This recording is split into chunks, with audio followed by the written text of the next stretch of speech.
अपने देश सेवा के सपने को पूरा करने के लिए हो जाइए तैयार, क्योंकि मेजर कलसी क्लासेस लौट आया है अपने ऑफलाइन क्लासरूम प्रोग्राम के साथ, जहां आपको मिलेगा एक्सपर्ट फैकल्टी की guidance, doubt counter facility, special current affair session, physical training और मंथली यूनिट टेस्ट के साथ साथ बेस्ट स्टडी मटेरियल। अपने वर्दी के सपने को कीजिए साकार मेजर कलसी क्लासेस के साथ। आज ही एडमिशन लें और पाएं 2000 का कैशबैक डायरेक्ट एडमिशन लेने पर। और अधिक जानकारी के लिए हमें कॉल करें 9696333333 पर और विजिट करें www.majorkalsiclasses.com। जय हिंद बच्चों, आप लोगों के लिए लेकर आए एयरफोर्स वाई ग्रुप का पेपर।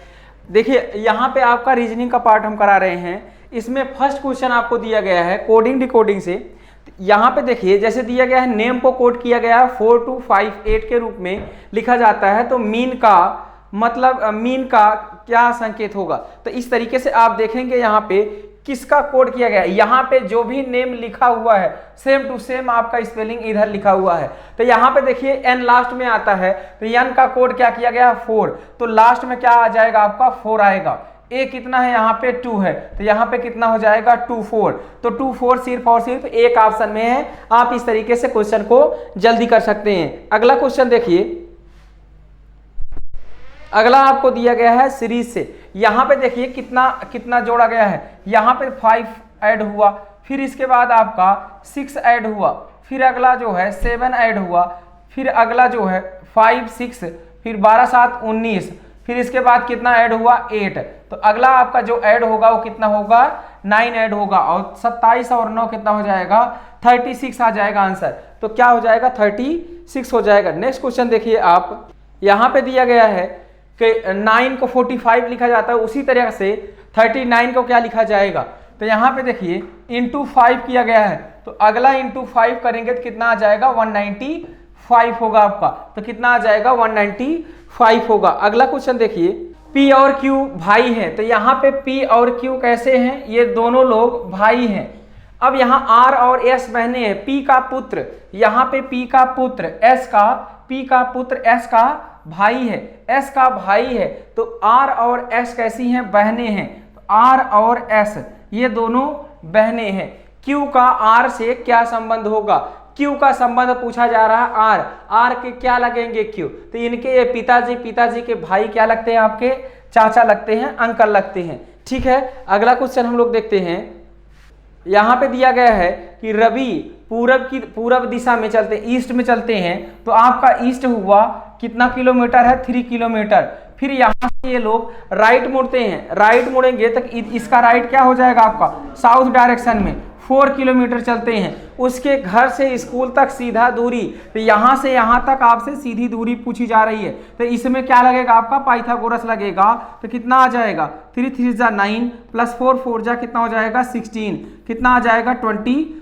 तो यहाँ से निकल कर आएगा आपका डिस्टेंस सीधा 5 किलोमीटर, तो कितना हो जाएगा 5 होगा। नेक्स्ट देखिए आप, अगला क्वेश्चन दिया गया है 6 नंबर डाइस से क्वेश्चन है। यहाँ पे आपको ये देखना होगा कि कौन किसके अपोजिट है, तो इसको देखेंगे तो ये इसके अपोजिट हो जाएगा।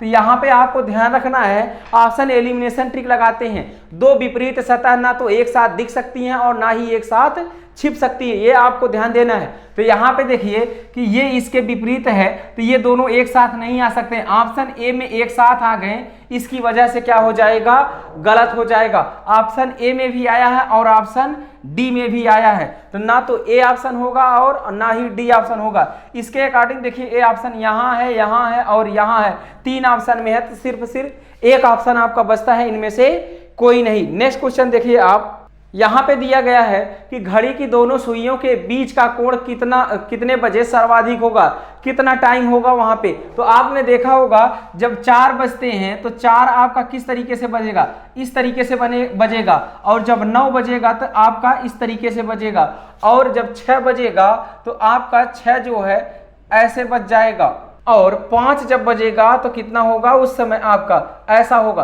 तो देख रहे होंगे 6 बजे एक सीधी लाइन बनाता है 180 डिग्री, तो 6 o'clock पे जो है आपका सर्वाधिक कोण बनेगा। नेक्स्ट क्वेश्चन देखिए आप, सुधीर का कक्षा में ऊपर से 7वां स्थान है तथा नीचे से 28वां स्थान है, तो यहाँ पे आपको फार्मूला लगाना है m+n-1।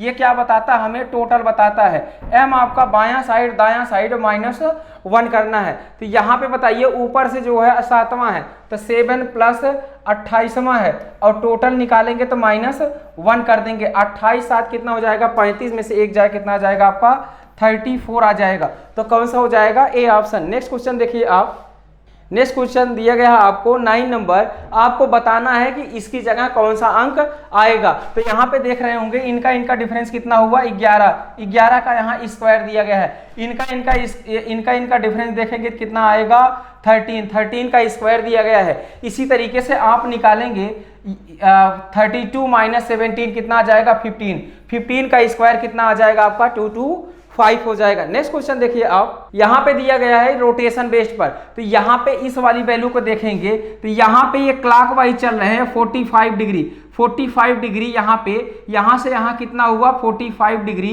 क्लॉकवाइज, फिर यहाँ से यहाँ कितना हुआ आपका, यहाँ से जो है पूरा आपका घूम के आया है कितना 90 डिग्री क्लॉकवाइज, फिर से यहाँ पे अगला चलेंगे तो 45 डिग्री क्लॉकवाइज, अगला जो आएगा आपका वो 90 डिग्री क्लॉकवाइज आएगा। तो 90 डिग्री क्लॉकवाइज इसको घुमाएंगे तो ये चीज आपकी कहाँ दिखनी चाहिए, ऐसा दिखना चाहिए, इसमें नहीं है, इसमें भी नहीं है, इसमें भी नहीं है, तो सिर्फ और सिर्फ आपका एक ऑप्शन बचता है। अगला क्वेश्चन देखिए बच्चों, आगे आपको दिया गया है, इसमें आपको ऑड वन आउट देखना है। यहाँ पे जैसे देखिए कि यहाँ पे किनारे से सब में कट है, इसमें भी कट है, इसमें भी, लेकिन इस ऑप्शन में क्या हुआ कि ये ग्रुप से बाहर हो गया, क्योंकि इसको जो है 4 इक्वल पार्ट में ये डिवाइड कर देते हैं। अगला क्वेश्चन देखिए आप, अगला क्या दिया गया है, यहाँ पे दिया गया है पेपर कटिंग और फोल्डिंग से क्वेश्चन है। यहाँ पे आपको जिस तरीके से आपने मोड़ा है उसी तरीके से आपको ओपन करना है। तो इसको जब आप ओपन करेंगे फर्स्ट वाला तो यहाँ पे कितना आ जाएगा D, फिर इसके बाद सेकंड वाला जब ओपन करेंगे तो एक बार इधर D बनेगा आपका और इसका उल्टा D बनेगा, मतलब ये किसका काम करेगा आपका मिरर का काम करेगा, और इसको जब खोलेंगे तो आपका वाटर इमेज का काम करेगा। तो इस तरीके से आपका जो ऑप्शन हो जाएगा वो कौन सा हो जाएगा D का मतलब हो जाएगा आपका D बनेगा जो है 2 बार सीधा 2 बार उसका मिरर इमेज, तो बी ऑप्शन में होगा। अगला क्वेश्चन देखिए आप, अगला दिया गया है ट्रायंगल से, यहाँ आपको ट्रायंगल काउंट करके बताना है। तो यहाँ पे देखिए 1 2 तो कितना हो जाएगा कुल 3 हो जाएगा, यहाँ पे ऐड करेंगे इनको, 3 यहाँ हुआ और 3 यहाँ हुआ, 3 यहाँ हुआ, तो 3 3 का कितना हो गया 9, और अगला एक ये होगा और एक आपका बड़ा वाला, तो 10 और एक कितना हो गया 11, तो टोटल जो ट्रायंगल बनेंगे कितना बनेंगे 11 बनेंगे।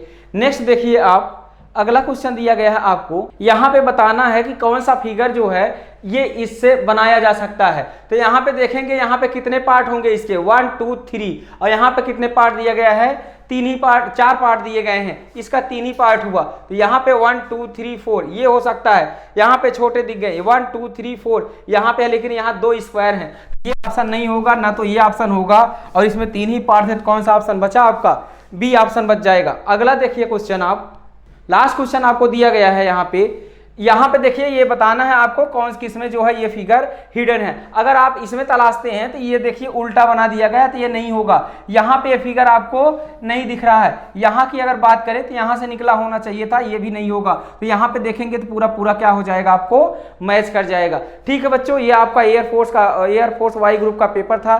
थैंक यू, जय हिंद। जय हिंद बच्चों, स्वागत है आपका हमारे YouTube चैनल पे। मेरा नाम है Pranjali Pandey, faculty of English from major Kalshi classes. चलिए देखते हैं आज का हमारा model paper.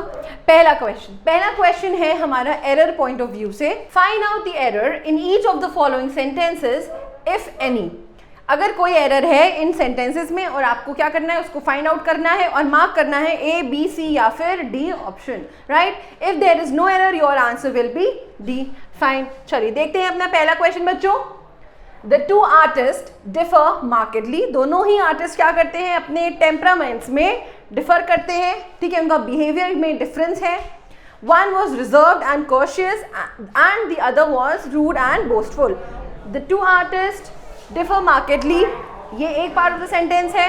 In their temperaments, one was reserved, ये B part of the sentence है, and cautious, the other rude and boastful।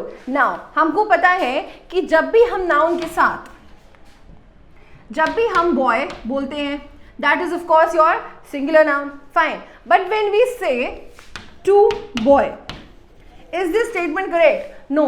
जब हम बोल रहे हैं 2 लड़के, तो यहाँ पे जो हमारा नाउन होना चाहिए वो बच्चों क्या होना चाहिए, प्लूरल होना चाहिए। सिमिलरली यहाँ पे भी क्या बच्चों दिया हुआ है, 2 artist. Now here we are talking about plural nouns, not singular noun. So यहाँ पे बच्चों क्या होना चाहिए, 2 artist, right. The 2 artist differ markedly. So first में हमारे पास एरर किस पार्ट में है, फर्स्ट के ए पार्ट में एरर है। सो आर्टिस्ट ना हो के बच्चों क्या हो जाएगा, आर्टिस्ट हो जाएगा। गॉट इट, एस लग जाएगा। Moving forward to the next question, he does not fail to came to my help whenever I am in trouble। बच्चों अगर हम सेंटेंस को ध्यान से पढ़ें तो ये does, ये am, ये सब किसको रिलेट कर रहा है, किसको डिनोट कर रहा है कि हमारा जो सेंटेंस है वो कहीं ना कहीं प्रेजेंट केस में है, राइट। बट अगेन यहाँ पे हमको जो वर्ब मिल गया है came, वो कौन सा टेंस है, वो पास्ट टेंस है। तो यहाँ पे came ना हो कि बच्चों क्या होना चाहिए था, he does not fail to come to my help। तो यहाँ पे क्या हो जाएगा, कम होगा ना कि केम। सो सेकेंड का हमारा बी पार्ट में एरर है, केम की जगह बच्चों क्या लगाना है, हमको कम लगाना है। मूविंग फॉरवर्ड, थर्ड क्वेश्चन हमारा, I visited John's and Mary's house twice but found the couple absent. बच्चों देखिए ये जो एरर है ये पोजेशन केस का एरर है। जब भी हम बात करते हैं राहुल एंड रोहित हाउस, ये एक तरीका हुआ। दूसरा बात हुआ अगर हम बोल रहे हैं Rahul and Rohit houses.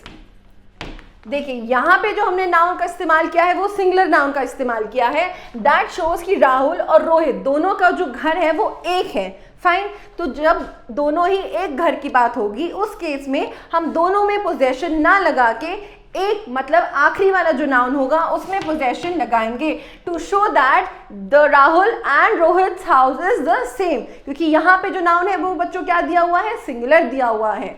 We can decide, ये हम डिसाइड नहीं कर सकते कि उनका और उनका हाउस एक है कि अलग है। तो यहाँ पे जो बच्चों अगर आप हाउस को हाउसेस कर दोगे दैट विल बी रॉन्ग, क्योंकि ये चीज़ हम डिसाइड नहीं कर सकते कि इन दोनों का हाउस एक है या फिर गलत है। वो सेंटेंस हमें बताएगा कि जो नाउन है वो सिंगुलर है, मतलब एक है कि दोनों का अलग अलग है।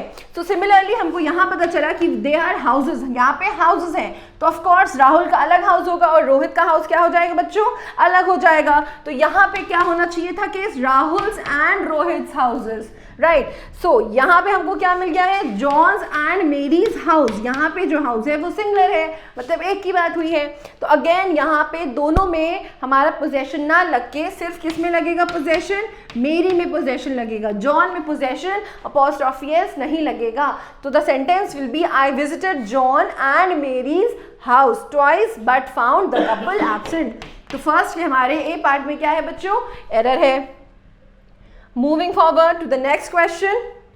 Okay, now we have sentence improvement. अब आपको क्या करना है, सेंटेंस को पढ़ना है और जो अंडरलाइंड पार्ट है उसमें से ऑप्शंस देख के उसको रेक्टिफाई करना है।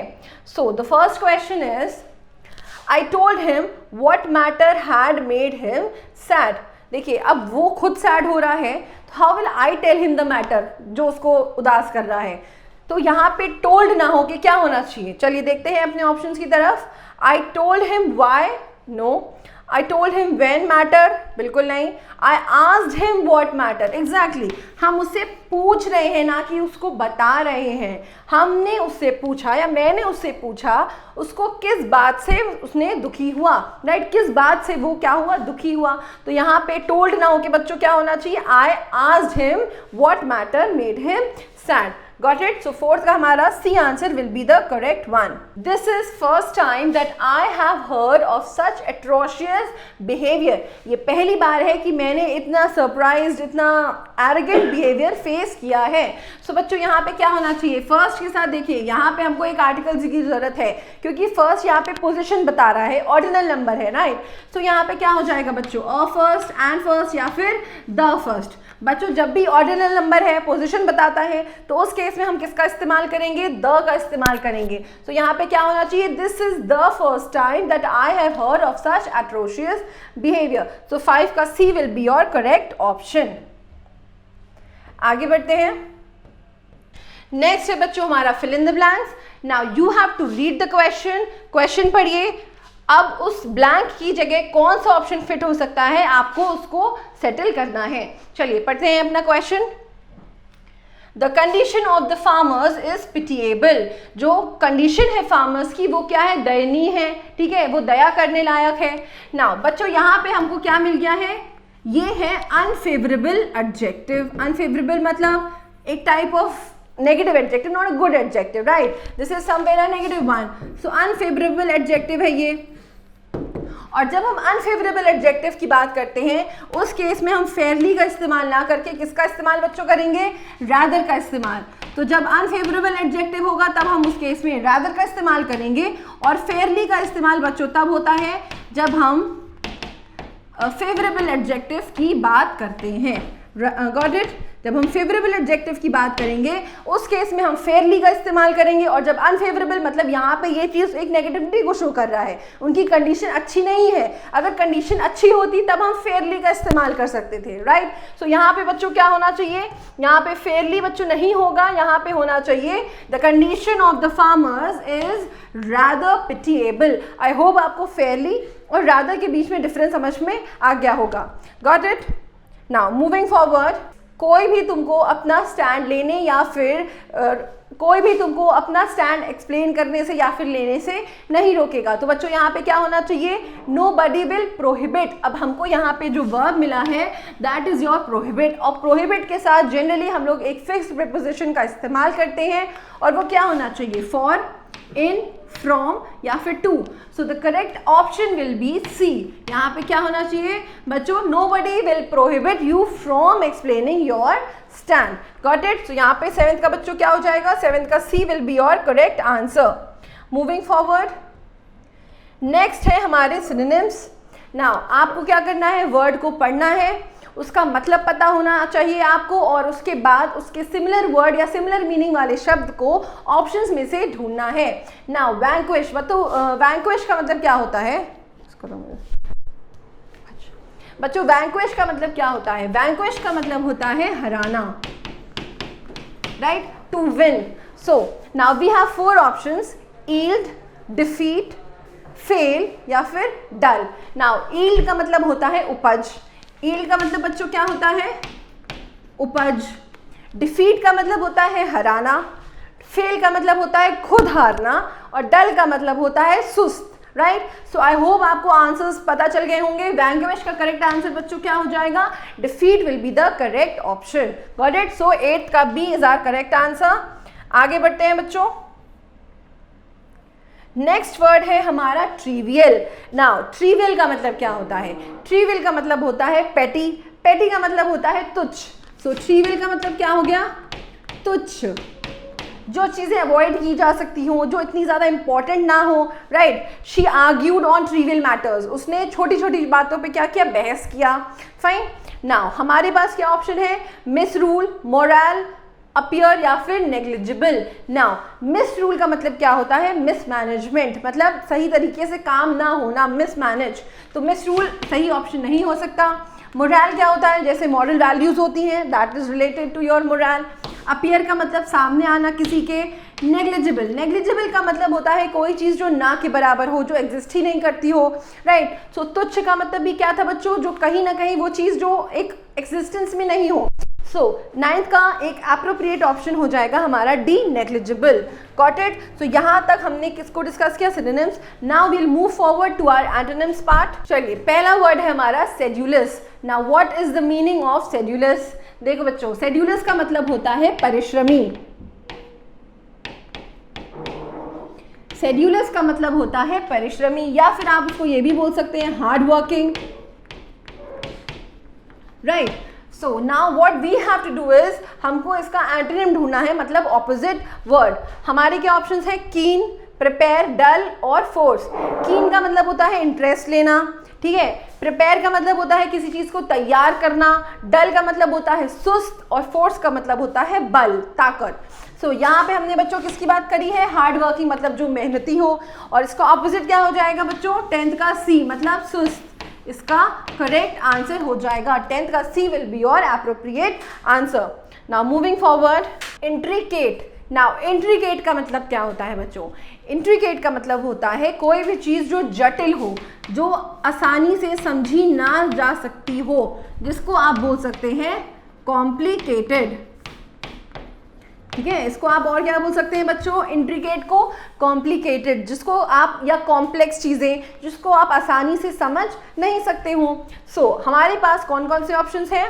कॉन्टैक्ट, एक्टिव, एक्वायर्ड या फिर स्ट्रेट फॉरवर्ड। देखिए कॉन्टैक्ट का मतलब क्या होता है? एक दूसरे से कॉन्टैक्ट बताना या फिर कॉन्टैक्ट में रहना। ठीक है, एक्टिव मतलब एक्टिव इन द सेंस कि इंटरेस्टेड रहना। कॉन्टैक्ट का मतलब होता है एक दूसरे से रिलेशन में रहना या जान पहचान में रहना। Active, acquired, straight forward. Now आपको पता है कि स्ट्रेट फॉरवर्ड का मतलब क्या होता है? जो एकदम सीधा हो, जिसमें कोई भी कॉम्प्लेक्सिटी ना हो, प्रॉब्लम ना हो उसको समझने में, राइट? हमने क्या वर्ड देखा था? इंट्रिकेट, जिसका मतलब था जटिल या फिर कॉम्प्लेक्स, और इसका करेक्ट एंटोनिम क्या हो सकता है बच्चों? स्ट्रेट फॉरवर्ड, जिस चीज को समझने में प्रॉब्लम ना हो। सो 11th का क्या हो जाएगा बच्चों? 11th का D will be our correct answer. Misspelled. Now you have to find out of the 4 options which one is the incorrect spelling.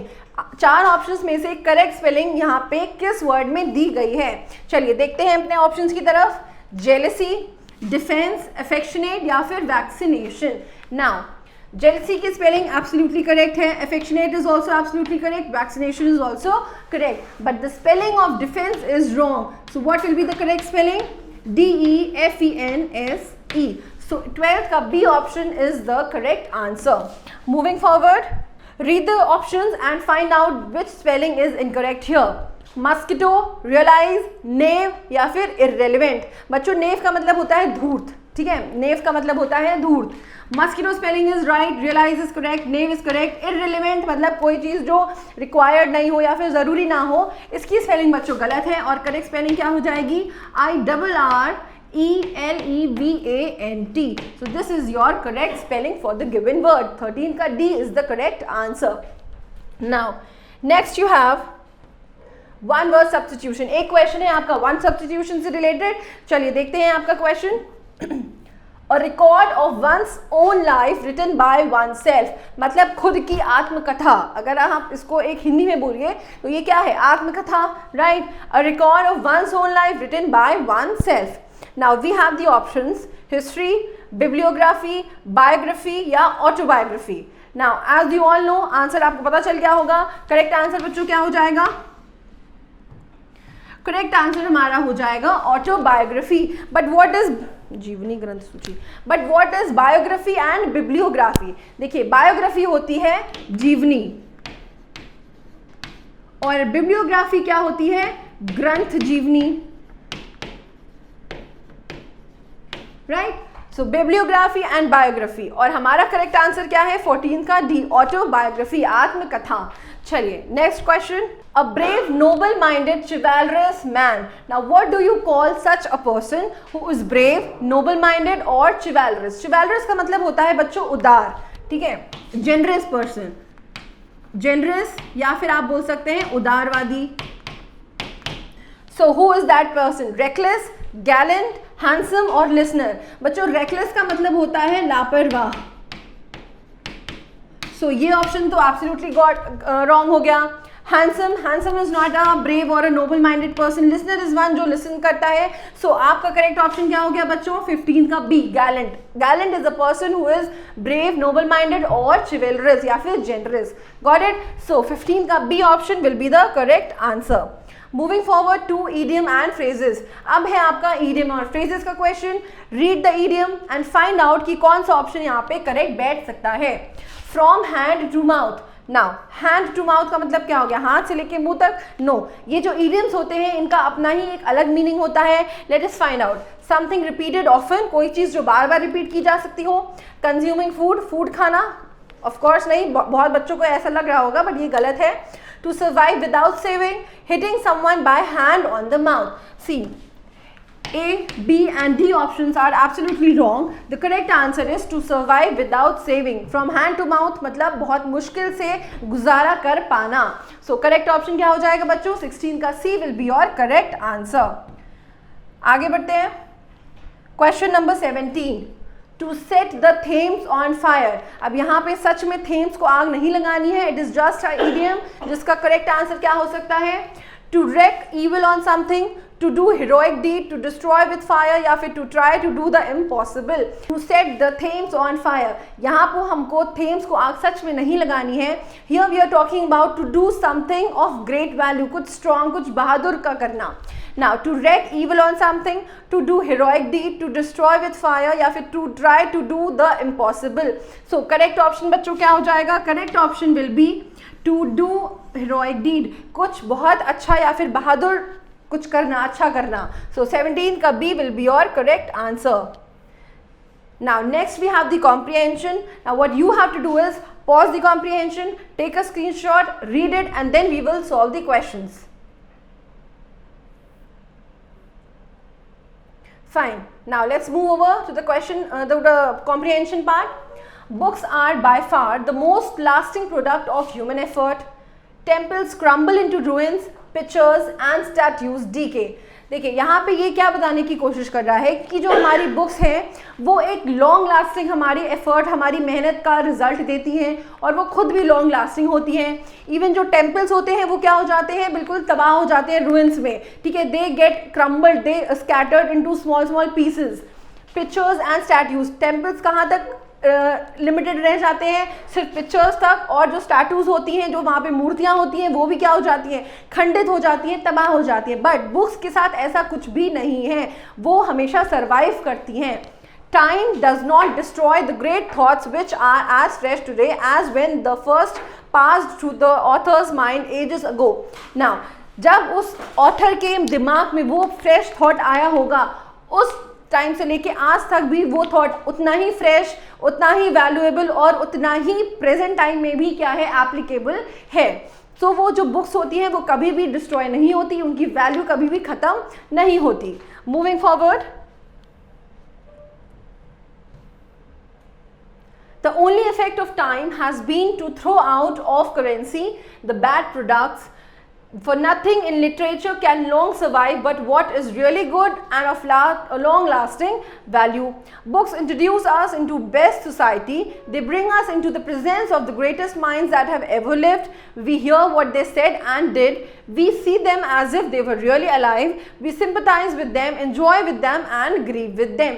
Now what is all this is about? कि जो हमारी books होती हैं वो long lasting होती हैं, जो हमारे ग्रेट ऑथर्स होते हैं उनकी सेइंग्स होती हैं वो हमारे साथ हमेशा रहती हैं, ठीक है। उनकी जो सीख होती है वो हमारे साथ रहती है। टेम्पल्स जा सकते हैं और बहुत जो करेंसी से हम खरीद सकते हैं, एक टाइम पे वो सब चीज़ें डीके हो सकती हैं, बट बुक्स एक ऐसी चीज़ है जिसको अगर हम खरीदेंगे वो हमारे फ्रेंड्स लॉन्ग लास्टिंग तक रहेंगी और हमारा साथ भी देंगी। So now this was all about the passage. Let's look over to our questions. पहला क्वेश्चन क्या है बच्चों? According to the passage books live for ever because, books हमेशा रहती हैं क्यों? दे हैव प्रोडक्टिव वैल्यू, उनकी प्रोडक्टिव वैल्यू होती है, आगे जाके उनकी वैल्यू बढ़ जाती है। Time does not destroy great thoughts, they are in printed form, या they have the power to influence people. देखिए बुक्स की वैल्यू इसलिए ज़्यादा होती है या फिर वो ज़्यादा रहती है या हमेशा रहती है क्योंकि टाइम उनको कभी डिस्ट्रॉय नहीं कर सकता। समय कभी भी ग्रेट थॉट्स को, ग्रेट सेइंग्स को डिस्ट्रॉय नहीं कर सकता, वो हमेशा ही फ्रेश रहेंगे। नाउ मूविंग फॉरवर्ड, सी 18th का आंसर हमारा बी था। 19th question, according to the passage temples, pictures and statues belong to the same category because, now all these are belonging to the same category, temples, pictures and statues। Why? Because all of them are beautiful, all of them are substantial, all of them are likely to decay, all of them are fashioned by men। देखिए चाहे वो temples हो, चाहे वो pictures हो या फिर वो मूर्तियां हो, सब एक टाइम के बाद जाके क्या हो जाती हैं? खंडित हो जाती हैं या फिर तबाह हो जाती हैं। So what is common among them is that all are likely to decay. So 19 का C will be the correct option. Lasting value in the passage means, बच्चों लास्टिंग वैल्यू से इस पैसेज का क्या मतलब था? Something which has survived the passage of time, something which has been lost with the passage of time, something which has relevance for the present, something which had the relevance for the past. देखिए lasting value का मतलब हो गया कोई चीज जो past से start हुई बट आज भी उसकी उतनी ही इंपॉर्टेंस और रेलेवेंस है। सो 20th का हमारा आंसर हो जाएगा सी। 20th का C is the correct answer. I hope आपको ये सारे क्वेश्चंस और एक्सप्लेनेशन समझ में आ गई होगी। Thank you everyone. प्यारे बच्चों, जय हिंद। बहुत बहुत स्वागत है आपका मेजर कल सी के परिवार में बच्चों। तो आज एक बार फिर से हम लोग वाई ग्रुप का मॉडल पेपर करेंगे बच्चों, और ये वाई ग्रुप का मॉडल पेपर के पहले क्वेश्चन की चलिए शुरुआत करते हैं। तो बच्चों आपके सामने पहला क्वेश्चन दिख रहा है, पेरियार राष्ट्रीय उद्यान कहाँ स्थित है। तो बच्चों पेरियार राष्ट्रीय उद्यान जो है वो कहाँ है, देखिए आपसे पूछा गया है। तो प्यारे बच्चों इसका सही उत्तर क्या हो जाएगा। 4 ऑप्शन है आपके सामने, केरल है, गुजरात है, उत्तर प्रदेश, हिमाचल प्रदेश की बात है यहाँ पे। तो बच्चों इसका सही उत्तर क्या हुआ, केरल, क्योंकि पेरियार राष्ट्रीय उद्यान आपका कहाँ है भाई, केरल में है। तो बच्चों इसको जानते रहना, और ये बहुत ही प्रसिद्ध है पेरियार राष्ट्रीय उद्यान।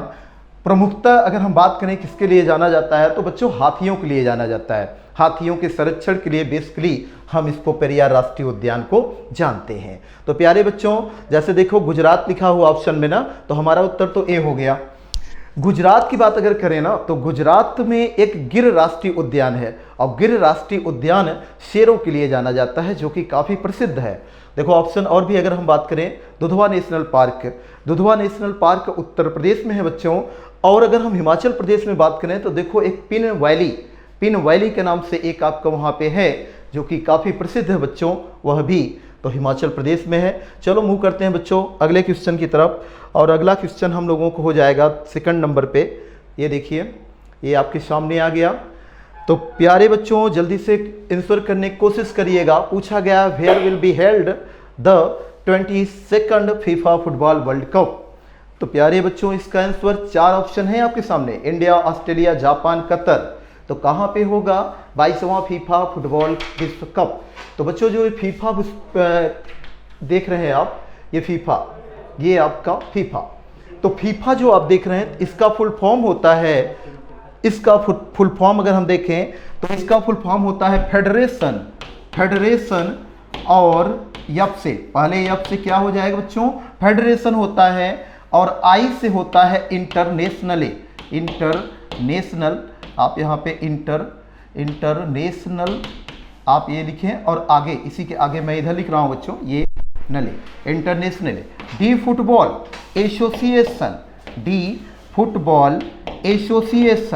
एसोसिएशन इसका भाई फुल फॉर्म होगा। और आगे हम बात करें बच्चों, ये फीफा का हेडक्वार्टर है ज्यूरिख में। कहाँ है भाई, ज्यूरिख, और ज्यूरिख स्विट्जरलैंड में है। ठीक है, तो बच्चों स्विट्जरलैंड के ज्यूरिख में इसका हेडक्वार्टर है फीफा का।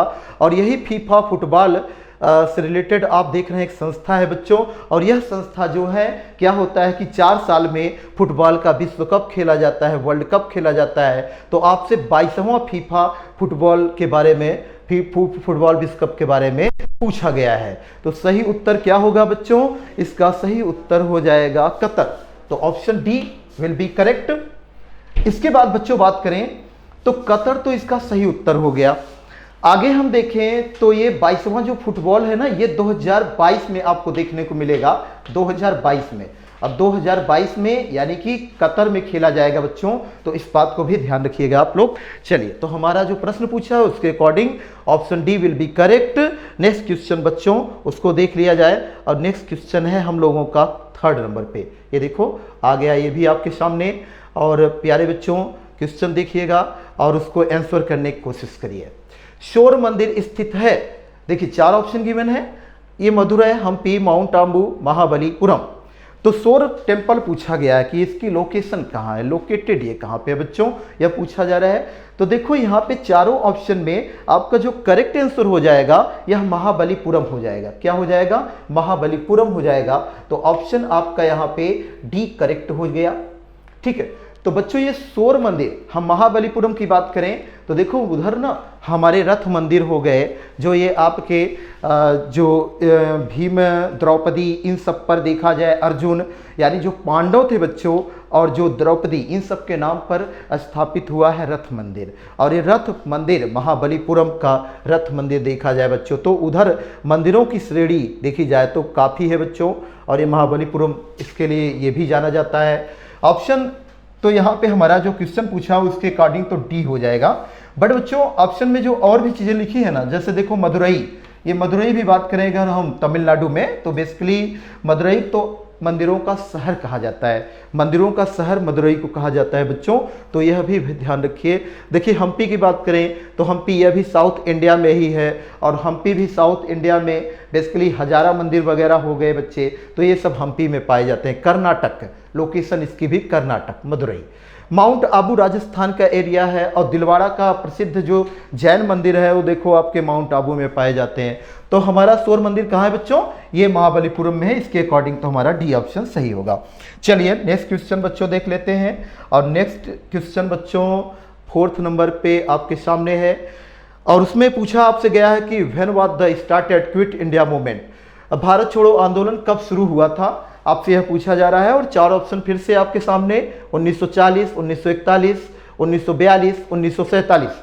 तो प्यारे बच्चों इसका आंसर होगा 1942।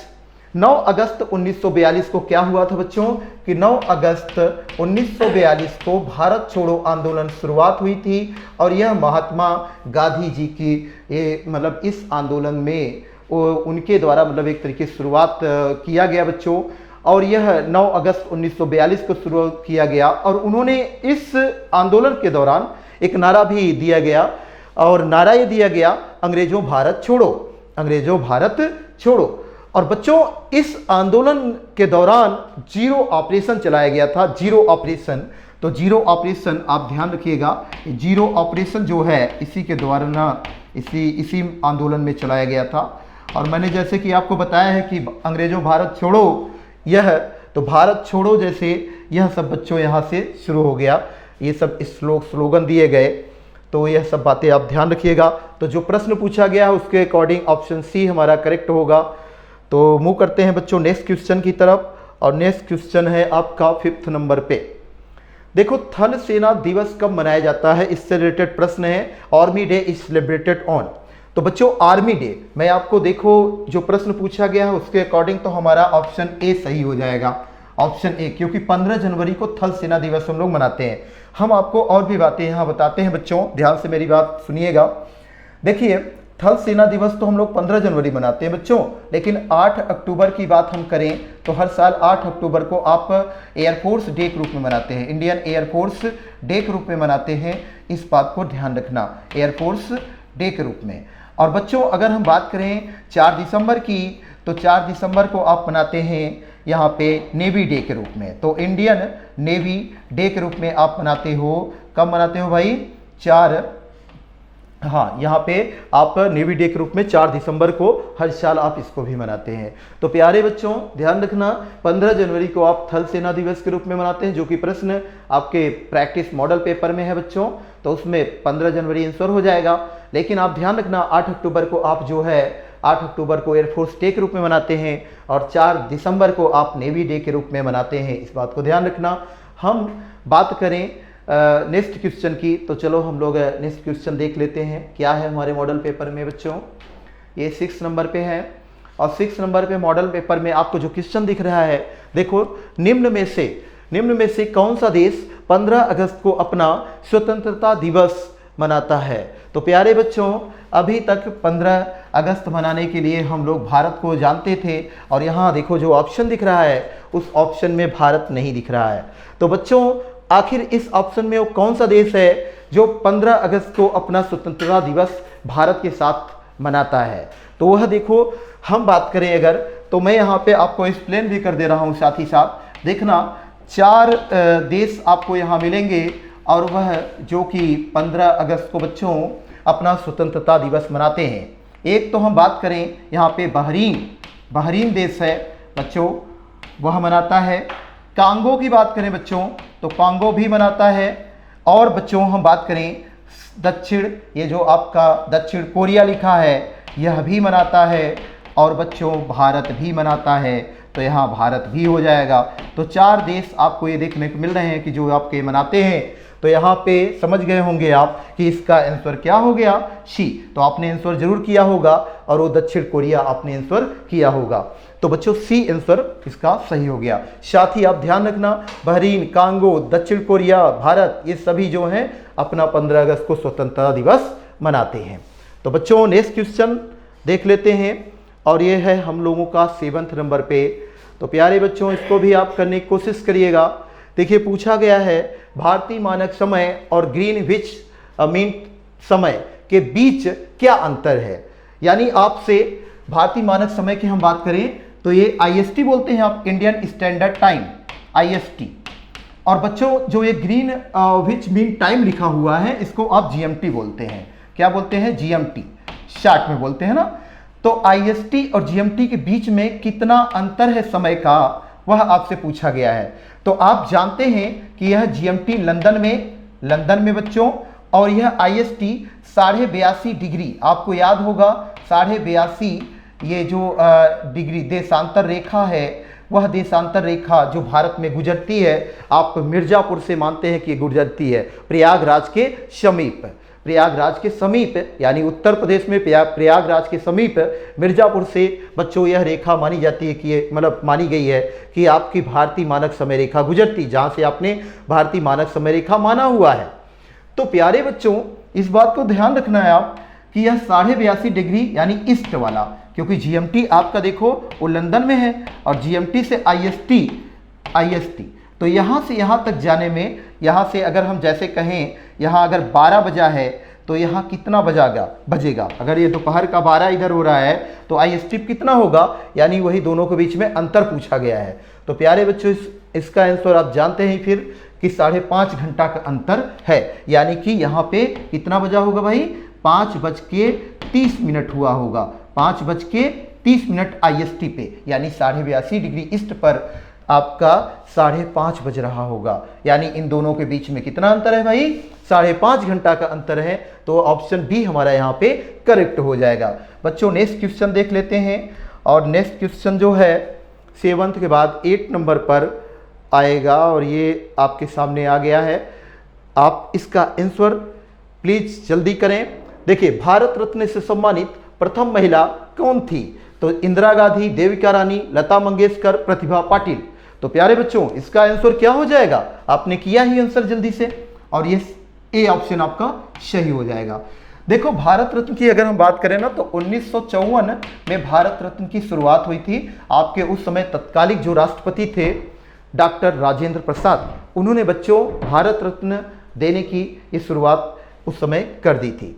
तो भारत रत्न देने की शुरुआत हो गई और पहली बार 3 लोगों को दिया गया था, सी राजगोपालाचारी, चक्रवर्ती राजगोपालाचारी हो गए, मतलब सी राजगोपालाचारी जिन्हें हम कहते हैं, CV रमन, और बच्चों यहाँ पे ध्यान रखना जो आपके सच्चिदानंद सिन्हा थे उनको भी।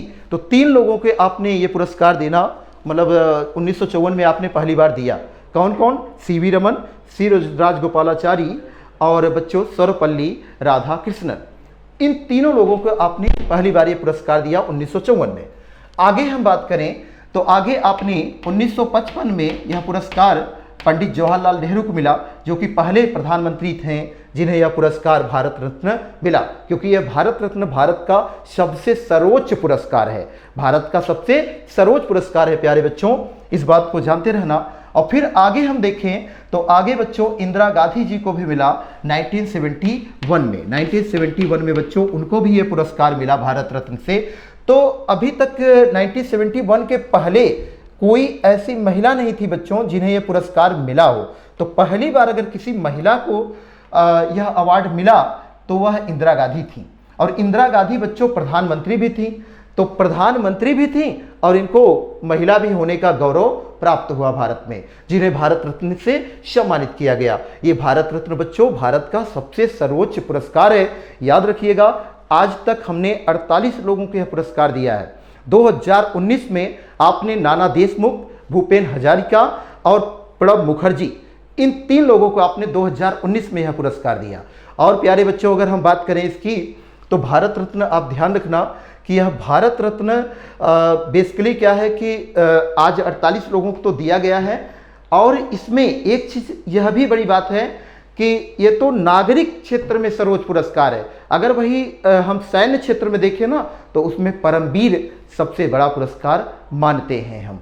ठीक है, तो हमने आपको साथ ही साथ ढेर सारी बातें बताई बच्चों, तो उससे भी आप ध्यान रखिएगा। चलो नेक्स्ट क्वेश्चन देख लेते हैं। तो प्यारे बच्चों नेक्स्ट क्वेश्चन 8 के बाद 9th नंबर पे, और ये 9th नंबर पे है, मूल कर्तव्य का प्रावधान संविधान के किस अनुच्छेद के तहत किया गया है।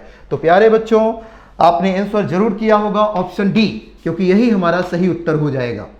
51 का क में मूल कर्तव्य का प्रावधान किया गया है, और ये भाग अगर हम बात करें तो संविधान का कौन सा भाग है, तो संविधान का पार्ट 4A यानी कि 4 का क, उसी में ये बात लिखा हुआ है। आज वर्तमान में हमारे पास 11 मूल कर्तव्य हैं, 11 मूल कर्तव्य हैं बच्चों, इस बात को जानते रहना। चलो हम लोग नेक्स्ट क्वेश्चन देख लेते हैं, और लास्ट क्वेश्चन बच्चों हम लोगों के सैंपल पेपर में ये होगा। अंगोला की राजधानी पूछा गया आपसे, ये देखो अंगोला की राजधानी है, तो अंगोला की राजधानी प्यारे बच्चों क्या हो जाएगी, लुआंडा। तो यहाँ पे ऑप्शन ए हमारा करेक्ट होगा। तो ये आपने बच्चों देखा कि आपके सामने 10 क्वेश्चन सैंपल पेपर में दिखे हैं, और इस तरह से ये आपके लिए मैं देखूं तो काफ़ी उपयोगी लाभदायक रहेंगे बच्चों आगामी एग्जाम के लिए। तो थैंक यू, जय हिंद बच्चों। हेलो बच्चों, जय हिंद। प्यारे बच्चों आप सभी का स्वागत है एमकेसी के ऑनलाइन प्लेटफॉर्म पर। बच्चों आज हम लाए हैं वाई ग्रुप के लिए मॉडल पेपर। यहाँ पर हम बात करेंगे 10 क्वेश्चनों के। ये सारे क्वेश्चन बहुत ही बेहतरीन क्वेश्चन है बच्चों। जैसा कि आपको बता दें, यदि आप अगर टेस्ट इस मॉडल पेपर को वॉच कर रहे हैं तो प्यारे बच्चों कॉपी और पेन लेके बैठिएगा और देखिएगा इस मॉडल पेपर में आपने कितने क्वेश्चनों का सही जवाब दिया है, और इन क्वेश्चनों से आपको आइडिया लग जाएगा कि आपके एग्जाम में किस तरह के क्वेश्चंस आएंगे और कैसे आप अपनी प्रिपरेशन करें कि आपका एग्जाम बेहतर हो सके। तो प्यारे बच्चों जैसा कि यहाँ हम लोग का पहला क्वेश्चन है 3901 में हमें क्या देखना है, 9 के स्थानीय मान और जातीय मान में क्या अंतर होगा। तो बच्चों किसी भी संख्या का स्थानीय मान क्या होगा, जैसे 9 का निकालना है तो इसके आगे जितनी भी संख्याएं बचती हैं उतनी बार 0 बढ़ा देना है। इट मीन्स अगर हमें 3 का निकालना है 3 लिखेंगे, आगे 3 संख्याएं बचेंगी 3 बार 0 बढ़ा देंगे। और किसी भी संख्या का जातीय मान बच्चों वही खुद संख्या होती है। इट मीन्स अगर 9 के हम जातीय मान की बात करेंगे तो 9 का जातीय मान बच्चों 9 ही होगा, इसका जो फेस वैल्यू होगा वो 9 ही होगा। तो बच्चों बस हमें इनका डिफरेंस देख लेना है, इनका डिफरेंस कितना हो जाएगा वही हमारा आंसर हो जाएगा। 891 किस ऑप्शन में है प्यारे बच्चों, सी ऑप्शन में है, जो कि हम लोग का आंसर है। चलते हैं बच्चों अगले क्वेश्चन की तरफ। बच्चों क्वेश्चन आसान है, लेकिन इसका मतलब ये कभी नहीं है कि ये आपके एग्जाम के पैटर्न से हाई लेवल है, क्योंकि आपके एग्जाम में जैसे क्वेश्चंस आते हैं बस वैसे ही क्वेश्चन रखने की कोशिश की है, और ये सारे क्वेश्चंस बहुत इंपॉर्टेंट हैं। तो बच्चों जैसा कि अगला क्वेश्चन हमारा स्क्वायर रूट का है, देखिए इस क्वेश्चन को हम लोग कैसे सॉल्व करेंगे। हम सभी को पता है 14 का स्क्वायर रूट है 14/14 और प्लस बच्चों 17 हो गया, और नीचे जो लिखा है संख्या, ये भी संख्या बच्चों 17 का स्क्वायर रूट है, तो 17/17 प्लस 78, और प्यारे बच्चों हम सभी को पता है 13 का स्क्वायर रूट है। ओके, तो देखो ये 1 टाइम्स आएगा, ये भी 1 टाइम्स आएगा, और ये 6 टाइम्स आएगा। तो प्यारे बच्चों 1 + 1 + 6 इट मीन्स क्या हो गया, 8 हो गया। क्लियर हुआ। तो बहुत ही आसान सवाल है। अब देखो इन क्वेश्चनों को अगर कम टाइम में करना है तो बच्चों आपको एटलीस्ट कम से कम 1 से लेके 20 तक का स्क्वायर तो याद ही होना चाहिए। अगर इनका स्क्वायर और स्क्वायर रूट वैल्यू याद है आपको तो आप इन क्वेश्चनों को देख के ही कर पाएंगे, और वहीं पर नहीं याद है तो आपको समय लग जाएगा। बच्चों चलते हैं अभी अपने अगले प्रश्न की तरफ। तीसरा प्रश्न है, 2 संख्याओं का लाशा और माशा दिया है, एक संख्या आपको दिया है, दूसरी संख्या पूछ रहा है।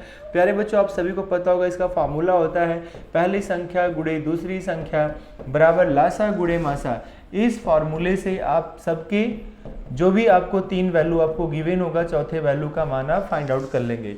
तो प्यारे बच्चों यहाँ हमें लाशा भी दिया है 840 और माशा इनका दिया है 14, और हमें एक संख्या दिया गया है 42। हमें सेकेंड नंबर फाइंड आउट करना है। प्यारे बच्चों 42 दूना 84 होता है, वैसे ही आप सभी को पता होगा। तो सेकंड नंबर 14 दूनी 28 यानी 280 हमारा हो जाएगा। किस ऑप्शन में है, बी ऑप्शन में है, ये हम लोग का आंसर है। चलते हैं अपने अगले प्रश्न की तरफ। बच्चों यहाँ हम लोग का चौथा क्वेश्चन है, 3 संख्याओं का औसत 14 है, इनमें से 2 संख्याएं 18 और 11 हैं, तीसरी संख्या क्या होगी। प्यारे बच्चों 3 संख्याएं हैं हमारे पास, इन 3 संख्याओं का जो औसत दिया वो 14 दिया है। इट मीन्स अगर हम औसत का संख्या में गुणा करते हैं तो सदैव योग आता है। बच्चों मॉडल पेपर का मतलब ये होता है कि आप इन चीज़ों को जानते हैं पहले से, हम आपको क्वेश्चन का सॉल्यूशन दे रहे हैं। तो बच्चों हम सभी को पता है कि औसत बराबर होता है राशियों का योग बटे राशियों की संख्या। अगर औसत का हम संख्या में गुणा करते हैं तो बच्चों हमें योग मिलता है। यहाँ पर 3 संख्याओं का औसत हमें 14 दिया गया है, इनका योग निकालेंगे 42 हो जाएगा। और शुरुआत की 2 संख्याएं बच्चों हमें दे दिया गया है 18 और 11। अगर इन दोनों को जोड़ेंगे बच्चों तो यहाँ 29 मिल जाएगा। कितना मिल जाएगा? 29 मिल जाएगा। तो तीसरी संख्या क्या होगी बच्चों, क्योंकि तीनों को जोड़ने पे तो 42 आ रहा है। अगर इन्हें 29 को हटा देंगे बच्चों 12 में से 9 जाएगा 3 और 3 में से 1 जाएगा 1। यानी बच्चों हमारी जो अगली संख्या होगी वो क्या होगी? 13 होगी। ये हमारा आंसर हो गया। बात क्लियर हुई बच्चों? बड़े आसान तरीके से कर सकते हैं। और भी इनका तरीका होता है बच्चों, जैसे हमें पहली संख्या अगर औसत 14 बोल दिया तो यानी सारी संख्याएं कितनी हैं? 14 है। इस बात को ध्यान देना है। ये दूसरा मेथड है, सारी संख्याएं 14 है। अब बच्चों अगर इस संख्या की बात करें तो ये तो 18 दिया गया है, ये आपको 4 ज़्यादा दिया गया है। इसकी बात करेंगे बच्चों ये आपको 3 कम दिया गया है। फिर भी बच्चों अगर आप देखोगे इन दोनों संख्याओं को मिला के तो आपको एक ज़्यादा ही मिल रहा है। अगर एक ज़्यादा मिल रहा है तो प्यारे बच्चों आपको तीसरी संख्या क्या कर देना है, जो 14 थी उससे एक कम कर देना है ताकि इनका बैलेंस बना रहे। तो ये 13 हो जाएगा, इनका भी योग उतना ही आएगा जितना वो योग उनका आएगा। तो ये दोनों मेथड बहुत ही बेहतर मेथड है। किसी भी मेथड से आप इन क्वेश्चनों को कर सकते हैं। जो पहला था आई होप कि आपको क्लियर हो गया होगा, उससे बड़े आसानी से कर पाएंगे। सेकंड मेथड भी बहुत अच्छा था, उससे हम बड़े क्वेश्चनों को भी बहुत आसानी से कर पाते हैं। प्यारे बच्चों अभी हम लोग का अगला सवाल है, 2 संख्याओं का रेशो दिया है 7:9 और प्रत्येक में यदि 44 जोड़ा जाए। इसका मतलब ये हुआ बच्चों पहली संख्या 7x, दूसरी संख्या 9x, यदि प्रत्येक में 44 जोड़ेंगे पहले में भी दूसरे में भी तो हमें रेशो 11:13 मिलेगा। अब इसको सॉल्व करने में बहुत समय लग जाएगा, लेकिन अगर इनका हमें शॉर्टकट पता है तो वहीं पर हमें थोड़ा भी समय नहीं लगेगा। इन संख्याओं का रेशो 7:9 था बच्चों, इनमें 44 जोड़ा गया तो इनका रेशो 11:13 बन गया। अगर आप देखोगे इनका डिफरेंस 4 का है, इनका डिफरेंस देखोगे तो इनका भी डिफरेंस 4 का ही है। प्यारे बच्चों दोनों का डिफरेंस कितना है? 4 है। तो 4 का जो वैल्यू हो जाएगा वो 44 के इक्वल हो जाएगा। सो 1 का जो वैल्यू निकलेगा वो 11 आ जाएगा। बच्चों इन संख्याओं का अंतर पूछा है, दोनों का डिफरेंस कितना है? 2 है। दोनों का डिफरेंस कितना है? 2 है। एक का वैल्यू अगर 11 होता है तो 2 का वैल्यू 22 हो जाएगा। बच्चों ये बहुत ही बेहतर मेथड है। इस मेथड से इस प्रॉब्लम के लगभग 90% क्वेश्चन हमारे खत्म हो जाते हैं। इनका डिफरेंस अगर इक्वल नहीं भी रहता है तो हम लोग मल्टीप्लाई करके इक्वल करते हैं। बाय द वे इस क्वेश्चन का डिफरेंस इक्वल था, 4 बढ़ा, 4 यूनिट बढ़ा, इसीलिए बच्चों यहाँ पर 44 बढ़ गया। 4 बढ़ने से 44 बढ़ा बच्चों, तो एक का वैल्यू जो हो जाएगा 11 हो जाएगा। 2 से मल्टीप्लाई करेंगे 22 आ जाएगा। चलते हैं बच्चों अगले क्वेश्चन की तरफ। 6वां नंबर क्वेश्चन देखते हैं क्या है।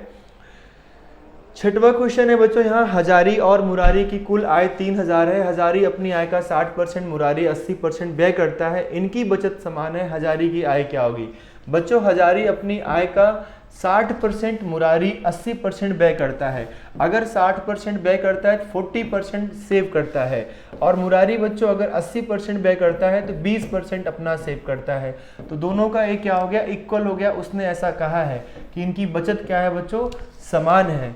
तो हजारी बटे में मुरारी बराबर क्या हो जाएगा? 20 बटे में 40। कट करेंगे बच्चों 1/2 आ जाएगा। ये इनका सेविंग का रेशियो आ गया, इनके सेविंग का रेशियो आ गया। बच्चों इनका टोटल वैल्यू कितना हो गया? 2 और 1 मिला के 3 हो गया, और 3 का मान कितना दिया है? 3000। तो एक का जो वैल्यू हो जाएगा 1000 हो जाएगा। हमसे पूछा है हजारी का आय कितना है, हजारी का रेशियो कितना था बच्चों? 1 यूनिट था, और 1 यूनिट का वैल्यू कितना आ गया? 1000 आ गया। तो हजारी का जो इनकम होगा बच्चों 1000 होगा। बहुत ही शॉर्टकट तरीका है और बहुत अच्छा नियम है जिससे आप इस क्वेश्चन को आसानी से कर सकते थे। बच्चों एक पंखे को 540 रुपए में बेचने पे 10% का हानि होता है। तो दुनिया में जितनी भी चीजें होती हैं हर एक वस्तु का प्राइस अपने आप में 100% होता है। अगर इसे आप 10% लॉस पे सेल कर रहे हैं, इट मीन्स इसे आप 90% में सेल कर रहे हैं। सेल कितने में कर रहे हैं बच्चों? 540 रुपए में। तो 1% का जो वैल्यू हो जाएगा 540/90 हो जाएगा। कह रहा है कि इसे कितने में बेचा जाए कि 10% का लाभ हो जाए। 10% का लाभ पाने के लिए इसे किस मूल्य पे बेचना चाहिए। अगर किसी वस्तु का प्राइस आपने 100 मान लिया है, 10% लॉस पे सेल किया तो 90% में उसका सेलिंग प्राइस आपको दिया था। अगर बच्चों आपको इसी पे 10% प्रॉफिट लेना है, इट मीन्स आपको इसे बेचना होगा 110% में। सो मल्टीप्लाई बाई 110%, 0 से 0 कैंसिल, 9 छक 54, प्यारे बच्चों 11 छक्का 66, 660 हमारा आंसर हो जाएगा। किस ऑप्शन में है? ए ऑप्शन में, और ये हम लोग का आंसर हो जाएगा। चलेंगे 8वें प्रश्न की तरफ। वह दर जिस पर कोई धन 8 वर्षों में स्वयं का 3 गुना हो जाता है। प्यारे बच्चों जैसे मान लो हमारे पास 100 रुपया था, यही 100 रुपया हमारा 300 रुपया हो गया, तो हमें इंटरेस्ट कितना मिला? हमें इंटरेस्ट 200 रुपया मिला। कितने सालों में बच्चों? 8 सालों में। रेट ऑफ इंटरेस्ट हमें फाइंड करना है। फार्मूला होता है SI बराबर PRT बटे में 100। बच्चों ब्याज हमारा कितना है? 200 है। P कितना है? 100 है। रेट पता करना है। टाइम कितना है? 8 है बटे में 100। 100 से 100 कैंसिल हो जाएगा, 8 से काटेंगे, 8 दूनी 16, 8 पंचे 40, 25% हमारा रेट ऑफ इंटरेस्ट आ जाएगा। कौन सा ऑप्शन हो जाएगा बच्चों? सी ऑप्शन हो जाएगा, जिससे इस क्वेश्चन को आप बहुत ही कम समय में, सेकंड में कर पाएंगे। बच्चों विनोद ने इस शर्त पर नौकर रखा कि जिस दिन वह काम करेगा उसे 50 रुपये मिलेगा, परंतु जिस दिन काम नहीं करेगा उसका 5 रुपये जुर्माना होगा। यदि 30 दिन बाद उसे 950 रुपये मिले तो उसने कितने दिन काम किया? प्यारे बच्चों अगर मान लो कि वो 30 दिन लगातार काम करता, एक भी दिन अपसेंट ना होता, अगर वो पर डे आता तो एक दिन का 50 रुपये मिलता है, 30 दिन का उसे कितना पैसा मिलता? 1500 रुपये मिलता, अगर वो किसी भी दिन अपसेंट ना हुआ होता। लेकिन बच्चों मिला कितना उसे? 950। इट मीन्स बच्चों उसे जो है यहाँ पर बच्चों कितना बचा? 14 में से 650, 550 बच्चों, यहाँ 14 में से 9 जाएगा 550। इट मीन्स बच्चों 550 रुपये उसको लॉस हुआ। यानी अगर वो पूरे 30 दिन काम पे आता, 50 रुपये के हिसाब से उसे 1500 रुपये मजदूरी मिलता, लेकिन उसे मिला बच्चों 950 का। वो कुछ दिन अपसेंट हो गया जिसकी वजह से उसे 550 रुपये का नुकसान हो गया। ये नुकसान बच्चों 55 के बराबर होगा। ये 55 के बराबर क्यों होगा? क्योंकि वो जिस दिन नहीं आया उसको 50 रुपये जो मिल रहा था वो भी नहीं मिला, प्लस 5 रुपये उसका और भी कट गया। तो प्यारे बच्चों एक दिन का उसका 55 रुपये कट गया, तो बच्चों वो कितने दिन नहीं आया? 55 से भाग करेंगे, एक दिन का नुकसान 55 रुपये है, तो 550 का जो नुकसान होगा बच्चों वो 10 दिन का होगा। यानी वो काम पे 10 दिन नहीं आया, इसका मतलब वो 20 दिन काम पे आया था। तो यहाँ पर हमसे पूछा गया है वो कितने दिन काम पे नहीं किया। तो प्यारे बच्चों हमारा आंसर क्या होगा? वो 10 दिन काम नहीं किया। अगर हमसे पूछता हो कितने दिन काम पे आया था, तो हमारा आंसर 20 होता। कितने दिन काम पे नहीं आया, तो बच्चों हमारा आंसर क्या होगा? 10 होगा। यहाँ किस ऑप्शन में 10 दिया गया है? ए ऑप्शन में 10 है, तो वो कितने दिन काम पे नहीं आया। लेकिन बच्चों यहाँ पर 2 चीज़ें हैं, यहाँ पर थोड़ा सा ध्यान देना। इंग्लिश में आपसे पूछा गया then how many days did he work. Actually में यहाँ पर मिसप्रिंट हो गया है, करेक्शन था। यहाँ पर बोला गया कितने दिन काम पे नहीं आया, तो दोनों आपको टेंशन नहीं लेना है। नहीं आया तो बच्चों 10 दिन काम पे नहीं आया, कितने दिन आया? वो 20 डेज काम पे आया है, तो उसका टेंशन नहीं लेना है। यहाँ ऑप्शन पे आप मत जाइएगा। हिंदी के अकॉर्डिंग इसका आंसर 10 होगा, इंग्लिश के अकॉर्डिंग इसका 20 होगा, क्योंकि इंग्लिश में पूछा गया है कितने दिन आएगा तो 20 होगा, कितने दिन नहीं आएगा तो 10 होगा। ओके बच्चों, चलते हैं आज के लास्ट प्रश्न की तरफ। बच्चों समबाहु त्रिभुज की भुजा आपको 8 सेंटीमीटर दिया, इसका क्षेत्रफल पूछ रहा है। तो प्यारे बच्चों आप सभी को पता होगा समबाहु त्रिभुज का क्षेत्रफल का फार्मूला होता है √3/4 भुजा स्क्वायर। तो √3/4 भुजा का वैल्यू 8 दिया है, 8 × 8, 8 4 से काटेंगे, 4 दूना 8, 8 दूना 16, √3। किस ऑप्शन में बच्चों? बी ऑप्शन में। ये हमारा आंसर हो गया। आई होप कि बच्चों आपको ये 10 क्वेश्चंस अच्छे से समझ में आए होंगे, और बच्चों अगर इसी पैटर्न पे आपने तैयारी करोगे तो बहुत बेहतर कर पाओगे। और बच्चों आप सभी को जय हिंद। आपकी बेस्ट फ्रेंड किताबें होती हैं जो आपका करियर बनाती हैं और आपके ड्रीम्स को पूरा करती हैं। इसलिए मेजर कल सी क्लासेस लेकर आया है रक्षा क्षेत्र के सभी परीक्षाओं की संपूर्ण तैयारी के लिए एमकेसी पब्लिकेशन की तरफ से बेस्ट स्टडी मटेरियल, जो कि सेना द्वारा प्रेस्क्राइब्ड लेटेस्ट पैटर्न पर आधारित हैं, जिसमें आपको मिलेगा आसान भाषा में explanation, chapter wise question paper और ढेर सारे क्वेश्चन के कलेक्शंस, ढेर सारे शॉर्टकट और ट्रिक के साथ साथ क्वेश्चन को इजी, मीडियम और हार्ड लेवल में बांटा गया है। लास्ट 5 ईयर के क्वेश्चन को चैप्टर और टॉपिक वाइज मेंशन किया गया है, जो कि आपके 100% सफलता को सुनिश्चित करेंगे। तो देर किस बात की, तो आज ही ऑर्डर कीजिए अपनी डिफेंस प्रिपरेशन की बुक dlp.majorculsiclasses.com से और कॉल कीजिए 9696330033 पर।